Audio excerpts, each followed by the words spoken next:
Good morning, Husker fans, and welcome back to the Husker Big Red YouTube channel. I'm Chris Peterson, and joining me, as always, as my co-host for the Husker Big Red podcast is Danny Gillette. And we are back on this Thursday morning. We're going to talk some of the new coaching moves here by Matt Rhule, adding Dana Holgorsen and Phil Snow. We're going to touch on some recruiting, some Nebraska basketball, and we will look ahead to the prospects of the Huskers potentially making a bowl game here over these last 3 games. So before we get into that, please make sure that you guys hit the like button, hit the subscribe button, get into the comment section. And Danny, how are you doing on this fine Thursday morning? I'm doing okay. I got a little bit of a cold, but it's 70 degrees here right now. It's November 7th or November 8th. So I'll take it. But this weather is not helping my allergies. How about you? Hanging in there, trying to enjoy the bye week, trying to just rest and recover here, getting set for these last 3 weeks. But kind of been some interesting stuff happening with the Huskers this week. I definitely didn't expect, two additions to the coaching staff in going into week 10 at least for Nebraska. So kind of some interesting things happening around Nebraska football right now. Yeah, and Matt Rhule said that he was willing to get some fresh eyes into the program, and I was wondering if that was just coach speak, but to his credit, he went out and did it, and people were upset about it, and I'm like, what do you want him to do? It's the middle of the season. He's trying to bring in some fresh eyes. I mean, yes, maybe he should have made these moves, last offseason, but at the very least, he's willing to try something new and bring in some, new life to the coaching staff. Yeah, so if you guys don't know what we're talking about, earlier this week, Matt Rhule in his press conference said he had some outside people coming in to look at, kind of evaluate things or help them, kind of see what's been going on or what they could do to improve. And eventually he did, according to Pete Thamel, and it's been confirmed by a bunch of others, he's added Dana Holgorsen, the former West Virginia and Houston head coach, longtime offensive coordinator, to the staff as an offensive analyst. Phil Snow, who's worked with Matt Rhule. He was his defensive coordinator at Baylor. I think he was the defensive coordinator with the Panthers, or at least on the staff. He was. He's also been hired as a defensive consultant. So, you're bringing in a trusted voice in Phil Snow, a guy who's experienced in being a defensive coordinator in college football, and then Dana Holgorsen, who's been the architect of some really dynamic offenses. He kind of comes from that Mike Leach coaching tree. He was part of that, when they had Michael Crabtree, Graham Harrell, he was the offensive coordinator then. He's been the offensive coordinator for like Geno Smith, Case Keenum. He's had numerous offenses that have averaged, over 400, 500 yards of total offense. So I guess just really quickly, what do you think about these moves, starting with Holgorsen and what impact do you think this is going to make for Nebraska this season? Well, starting with Holgorsen, you mentioned some of the quarterbacks he worked with, Geno Smith and Case Keenum. And for those who don't remember, they were extremely dynamic in college. They were able to have extremely successful college careers. And, I can remember Case Keenum, I believe, playing with Michael Crabtree and how dynamic those offenses were. And, Smith, he had – the strong arm and the ability to be an explosive quarterback. So there is a track record of quarterback development there. And, I think that's going to be important going forward, because I don't think this is just a Band-Aid fix. I think these next couple of games will be an audition for Holgorsen for the offensive coordinator job. And I think that means Mark Satterfield is going to take a back seat. And I know many people were celebrating on my post when I brought that idea up, but, I really do think that's the case, because even in his Monday press conference, Rhule said something like, you can't average 18 points a game and expect to win. So to me, that was like a shot at Marcus Satterfield there. And so as far as Phil Snow goes, he worked with Matt Rhule at Baylor. He worked with Matt Rhule at Carolina. He's known for, I think, being able to bring multiple packages on defense. And quite honestly, the Carolina Panthers defenses when Matt Rhule was there weren't terrible. And so, I think, yes, you could say he's just hiring his buddy again, but I think Snow is a welcome addition. And I'm not sure what that means for Tony White. But like I told you, off air, at this point, all options are on the table. And there's already been discussion, as you know, that, White could leave at some point, for another head coaching job or whatever. So, I like these additions. Matt Rhule did something. He did something to try to help improve the, kind of the strategy of the team. And that's a big differentiator. I know a lot of people were calling him Scott Frost 2.0. Not just saying that, but I've seen parallels to Scott Frost and Matt Rhule, but this is not something Scott Frost would have done. Yeah, I think it was a really, you have to give him credit for it. And Holgerson was like on the TCU staff, so I don't know how that actually worked out, or if he, He you know, was, wasn't he? Yeah. Yeah. yeah. And then all of a so Rule kind of must have swept him away. And I think you're right. I don't think he leaves that spot, unless there's kind of the promise of being an offensive coordinator. And like frankly, I don't want to get too far into it, but I've already heard speculation that like Satterfield knows he's out. Like it's already been like Yeah. basically decided. So who knows? I mean, I think the writing's on the wall for him. I mean, it's just not going to work out, and he shouldn't have been hired in the first place. But back to Holgerson, the reason I like this hire and why I think it's a good move is because it is something that you can sell to Dylan Raiola and the Raiola family too, because when I'm looking at this man, like I understand. Like I'm not saying that I'm not trying to say that Raul's going to transfer or whatever, but if you look at that development, like it's not going the way that probably him or his family or even the Huskers wanted it to go. Right? I mean, I don't think Yeah. anybody thought he was going to have a 4-game stretch with 6 picks and 1 touchdown. Like that's not the kind of games month you want to put together if you're going to be like a top 5 pick in 2 years. You know what I'm saying? So I do think that maybe if things continue to go like really bad, there could have been maybe some talk like, hey, is this the best place for Dylan to meet his potential, as a quarterback, as a guy who has a very good chance to play in the NFL. And so I think with Holgerson, like he's proven he can develop these guys. And the thing I like about his system is that he does it without a running quarterback. Geno Smith, Case Keenum, Graham Harrell, none of those guys are running type quarterbacks. He has, if you look at his West Virginia offenses, though, he did have like 3 offenses, I think they averaged over 200 yards rushing per game. So it's not like it's just a run and shoot, air it out all the time. That you can use the spread and the way you attack people in the passing game to open up things in the running game, which honestly probably would help Nebraska quite a bit. I'm not going to lie though, there is part of me that's like, is that going to be the best system for the Big Ten? But I don't know. I mean, Oregon runs a pretty wide open system. Indiana's doing a lot of RPOs. I mean, I Ohio think State. yeah, Ohio State's done it, I mean, so it can work. I just think you got to have the skill people to do it. And with Raiola, I think it would definitely help Nebraska in the ability that, in the sense that you don't need to recruit maybe 5-star receivers. If Dana Holgerson's running the system, just because it seems like that system allows people to scheme guys open a lot more than the current system does. So Well, you mentioned it. I think when you look at this offense, you look at a program like Indiana, and Indiana has been pretty good with their offense and what they've been able to do. So, you know, I think also the physical nature of the Big Ten and the ground and pound nature of the Big Ten, that's changing. It's still there, but it's changing because you're seeing, USC, Ohio State, even though they run the football a lot, they have the explosive offense and the explosive wide receivers, like you mentioned. So I think, the concept of a physical Big Ten, while it's still there, is kind of shifting a little bit. yeah, I definitely agree with that. I mean, and you do have to be able to throw the football, and regardless, it is interesting because Holgerson doesn't strike me as like Matt Rhule. It sounds like he wants to be a team that can play in the I formation, and that's not Dana Holgerson. I mean, it's going to be shotgun like 95% of the time, which I'm not against. I'm definitely not against that, but Especially not with this line right now.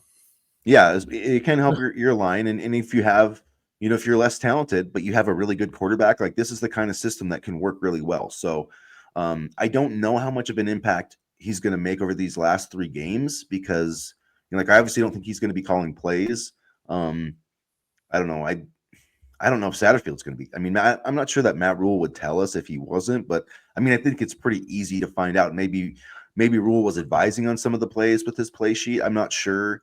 Um, You'll I be able also to don't find think, out when there's no screens on 3rd and 36. yeah, I do think, I don't think they want to get to the situation where, like Satterfield's trying to call a play and like Rules like checking, like I don't think you can have too many, cooks in the kitchen, I guess, in terms of play calling. Like I think it's okay for the coach to, say, hey, I'd like to see you do this or go for it here, or maybe try this, but I don't think you want like a situation where Satterfield's like trying to call a play and Rules like vetoing it or approving it every time. So I'm not sure how it's going to work out with all those guys, but hopefully Holgerson can at least identify a few things, especially in the passing game, that's been limiting them so much, because like it just looks so hard. It should not be as hard as it is for Nebraska. And I think that's one of their biggest issues. Is like they just don't get explosive plays, and it just seems like every first down is like a chore, especially the closer they get to the red zone. So hopefully he can help with some of that. And I'm curious if Glenn Thomas is going to get a shot though to call plays in the last 3 weeks here.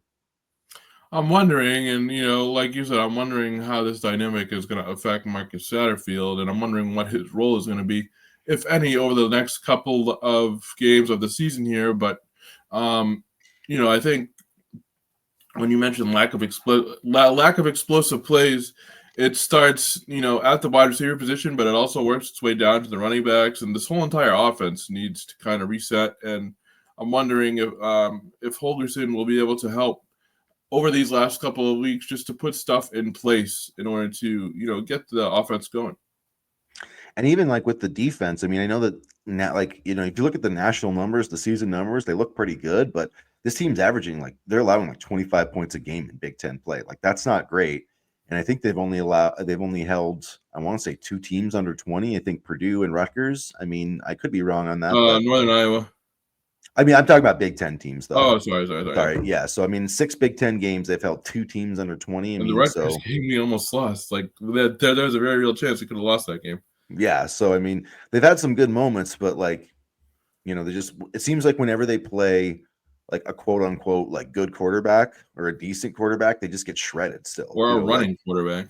Yeah. So, I mean, it's like, I think Tony White has done a good job, but it's like every time he comes up against a quarterback that's pretty good, seems like his team gets shredded. And, I don't know. That's not necessarily on him as a coordinator. I mean, I think Nebraska has some personnel issues, but they definitely don't have a ton of cornerback depth. And I'm worried about that against USC. Hopefully Tommy Hill can it's just, I mean, that plantar fasciitis really sucks. And it's a crappy injury. And that's just, I don't know, man. Like, his draft stock has got to be falling some. I mean, so I don't know if he's going to be coming. I don't know if he has eligibility for next year, but it's been a tough situation for him. Yeah, it's been a tough situation for him, and it's really hampered the corner depth. I'm hoping. What is he? Is he a junior this year? No. Wait, the 20. Yeah, I'd have to check. I don't know off the top of my head. If he can come back, I would come back, because I don't know about his draft stock, and that's not because of how he's played. That plantar fasciitis is a career ender in some cases. So I'm hoping he can kind of figure it out just enough to play a little bit. He's a senior this year, so I don't think he has any eligibility left. I'm trying to think of the COVID year, but yeah, I'm looking at that now because let's see. He played in 11 games as a true freshman, and then 2022. Yeah, so the only way he'd be able to is if they kept him at 4 games. If they kept him at 4 games, it looks like he doesn't have a redshirt year that he's used. I mean, so probably not, though. I mean, he's probably already played in 4 games, so probably already there. And even then, in his case, would it be worth it for only 4 games? I don't think so. Well, I just mean like if he could redshirt this year and then still save his eligibility for next year. But yeah, it seems like that ship has sailed. So at any rate, I mean, I'm hoping that Phil Snow can help with this, and so I wanted to try to kind of move this conversation towards the last few games. So we've got this bye week. We got USC coming up next week. They've got a new quarterback. They're changing quarterbacks, which is kind of interesting, but this is a good time to do it, I guess, during the bye week. So they're going from Miller Moss to Jaden Maivea is his name. That's and he played it. He was a freshman last year at UNLV, had 17 touchdowns, 10 interceptions, completed 63% of his passes, but only had 8 pass attempts this year. So, I mean, definitely a guy with some talent, I think, but, inexperienced. So that'll be kind of interesting. But will Nebraska football make a bowl game? We've got 3 games left here. We got USC, and they're listed right now. I saw a line is at 8.5-point underdog against USC. Then we've got Wisconsin after that, Iowa at home. So I just thought, with these coaching changes, with Dana Holgorsen, with Phil Snow, with this bye week, do you think that Nebraska is going to find a way to win one of those 3 games? Wisconsin, but it's not gonna. It's gonna be a close game. It's tough. I really want to. It's tough not to predict 5-7 for this team, just like with the trend. And I did want to say, like with Dana Holgorsen, like maybe they should have got a curse breaker instead of a Yeah. football coach, because Yeah. I saw even somebody else who said that, like on it was one of the guys on a Barstool Yeah. brand. I can't remember who, but he was like, there's like, they need like a curse breaker, and I was like, this man gets it. He understands we got to identify the problem. We need like a voodoo doll person.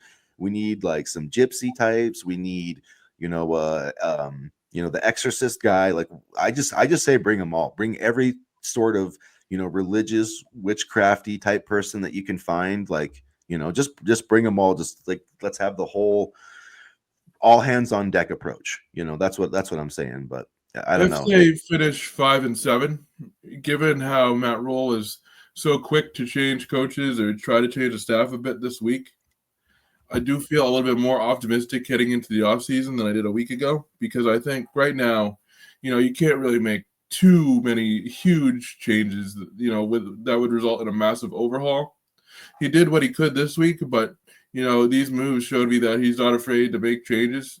Granted, they might have come a little bit too late, but he at least tried to fix the program and their downward slide. And to me, that means heading into the offseason, I think he might be a little bit more willing to let coaches go. I'm looking at you, Garrett McGuire, and coaches like that.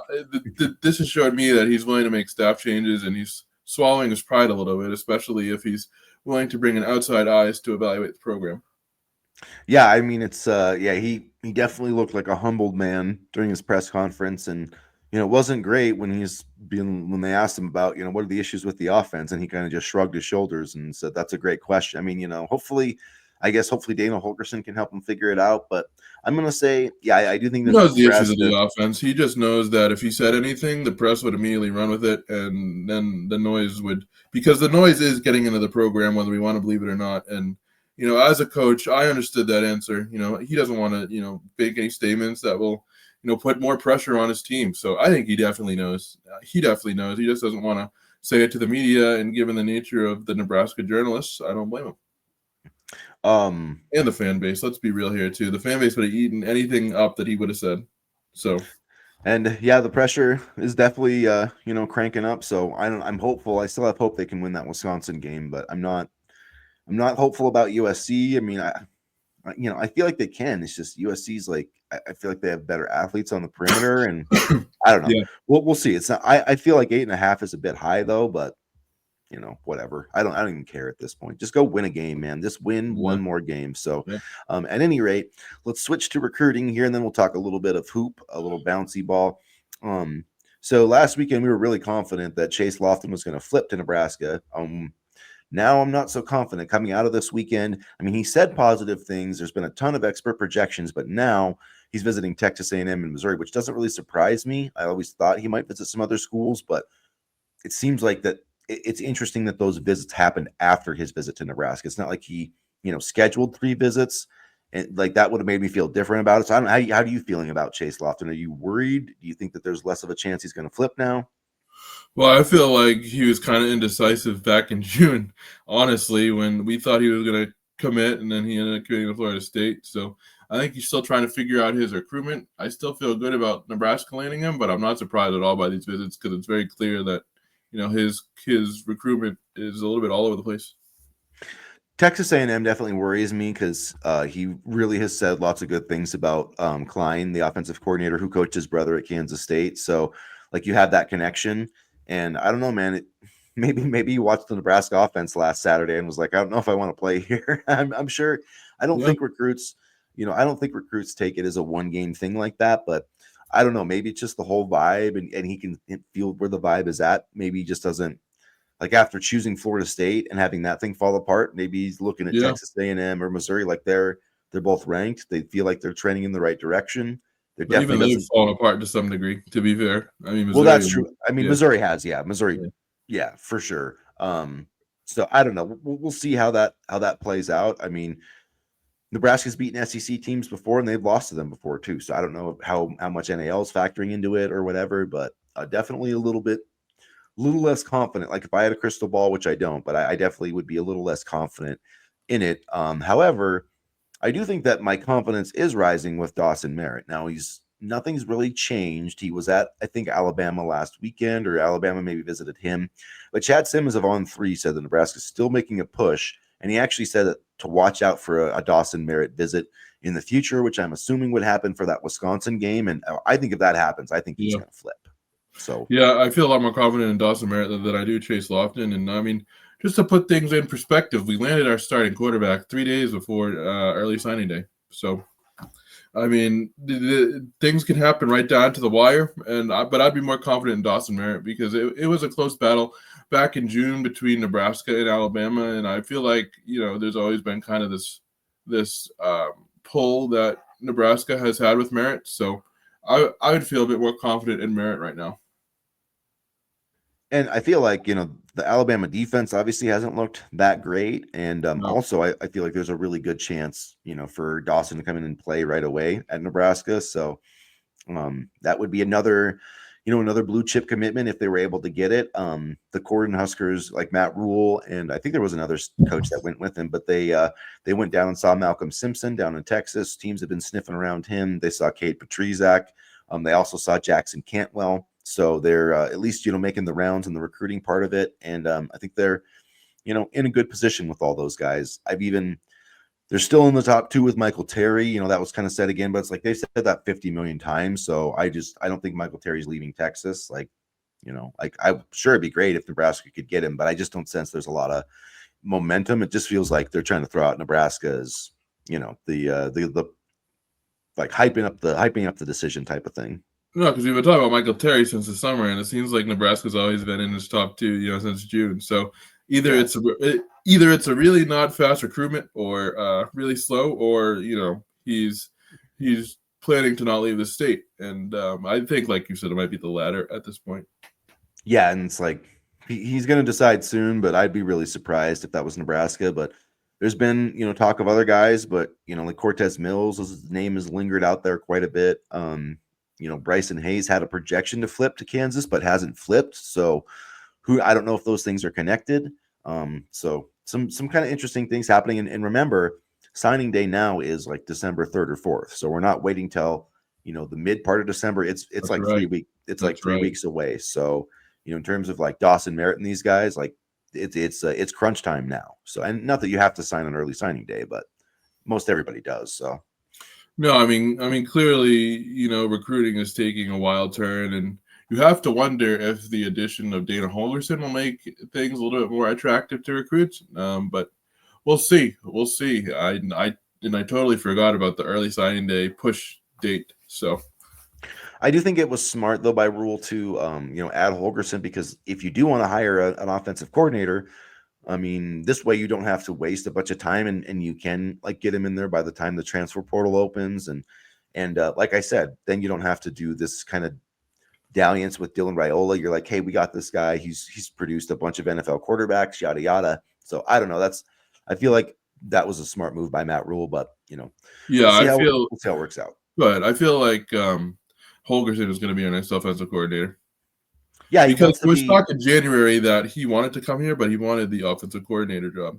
So yeah, I mean, he wants to be a head coach again, and the best way to do that is to be a head coordinator at a place like Nebraska. So if you can come here, have 2 really good seasons, then he's probably maybe not like a Power 5 job, but like a Group of 5 team probably definitely is calling him. And I mean, he had a lot of success. He won the Orange Bowl with West Virginia. Like, he's won the conference championships, and won a lot of games. He won a lot of games with West Virginia. I think like 90 games or something. Yep. So at any rate, so that's kind of the last part of that. And then also on Monday, we started off with Nebraska basketball.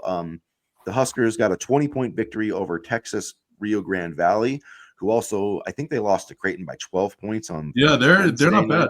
They're not bad. So yeah, even though they were ranked like way outside the KenPom rankings in the 300s, that a little more impressive victory than I think that we thought. From Nebraska, Bryce Williams had 27 points. Raleigh Wooster had 18, I think 5 assists. So, some positive things there. And then the women's basketball team rolled against Omaha, like 88-44.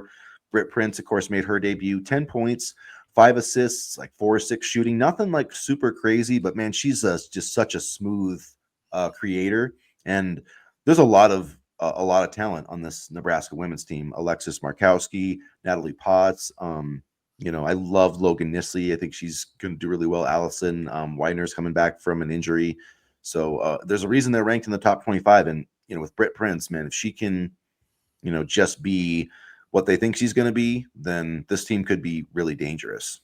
Alexis Markowski is a beacon of consistency. I mean, she is such a dynamic player. She was actually just nominated for the Wooden Award yesterday, the preseason Wooden Award, preseason nominee. So, I mean, you look at what she's been able to do, not just, on Monday, but throughout her Nebraska career. She is a cornerstone of the program, and she was able to back it up again on Monday. And, as far as the men are concerned, it was really kind of cool to see everybody contribute like you mentioned. I mean, you had, a bunch of players like Andrew Morgan playing really well.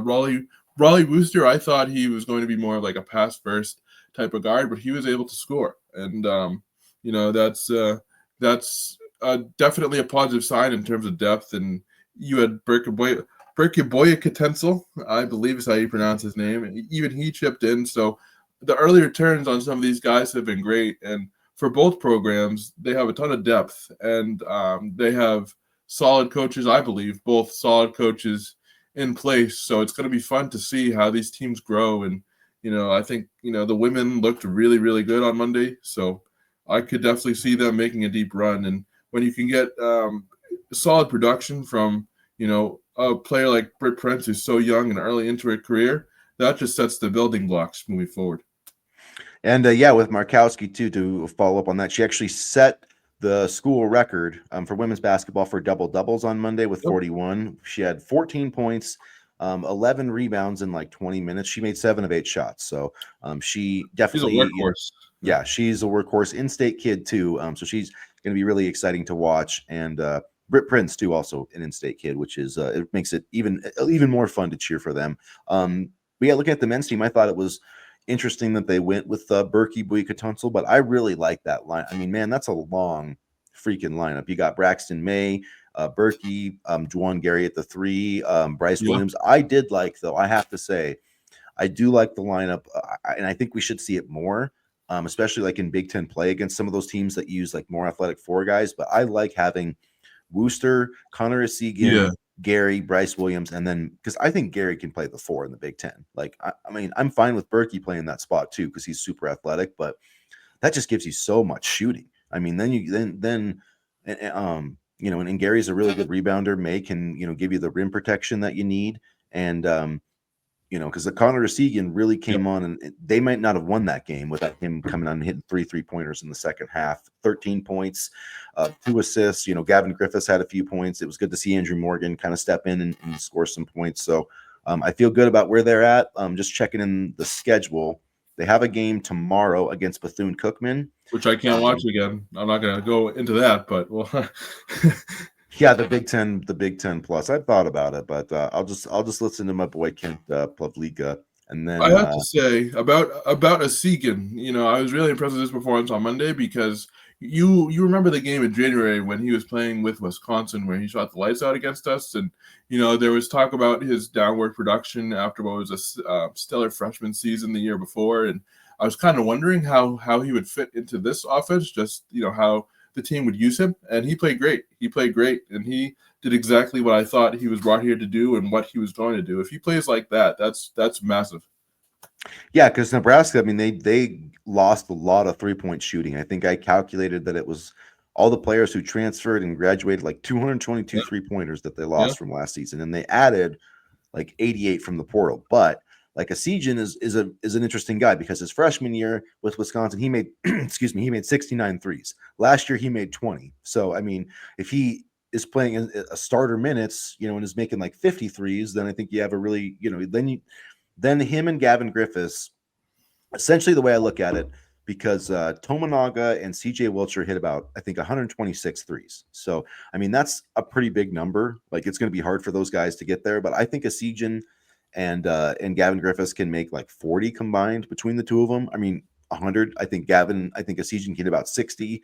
Griffiths can hit about 40, and that gets you to about 100. So, I mean, Nebraska's maybe not going to be quite as 3-point oriented as they were last year, but I think with which is the way fine with me because I feel like against a team like Illinois, we got bullied inside, and a lot of their points came from in the lane and inside. So maybe not relying on the three would be good. But go ahead. Sorry, I just had that thought. well, I was going to say, I say that, but then the other thing is that in Fred Hoiberg's system, it's, he opens up a lot of those shots. You get a Yeah. lot of those three. Like Gavin Griffiths made, I can't off the top of my head, I don't remember 20 something last year. He's going to make a lot more. He's going to make a lot more playing for Fred Hoiberg. I think you can say the same thing about Raleigh Wooster, Aaron Eulis, a Segan. I think all these guys, they're going to shoot better in Fred Hoiberg's system. And that's part of it is just shooting the three ball. So, we'll see. I don't think it's going to go away, but yeah, maybe a little bit. The offense last year, it seemed like, especially with K-State, it was really like some nights it was like either Nebraska's making the three or they're not, and we saw how that can go in some of those games. So, but yeah, Bethune-Cookman should be, not too big of a challenge. Really, the first part of the schedule is not that difficult for Nebraska. Looking at it, their first kind of real test is that where I'm looking at it. Looks like it's going to be Creighton. You've got North Alabama, South Dakota actually might be okay, might not be a bad team. And I thought they played St. Oh no, I'm looking at the women's basketball schedule. Excuse me, wrong team. That's why, because I was going to say they play St. Mary's, which is a team that's generally in the tournament quite a bit. So next Sunday the 17th they play St. Mary's, which is generally a tournament team. They're one of those really high scoring teams, and then at Creighton. So couple of more kind of bye games, and then get into some interesting matchups for the Huskers here. So we'll learn a lot more about this team over the next couple of weeks. Yeah, but I had to say the early returns were good, and I thought that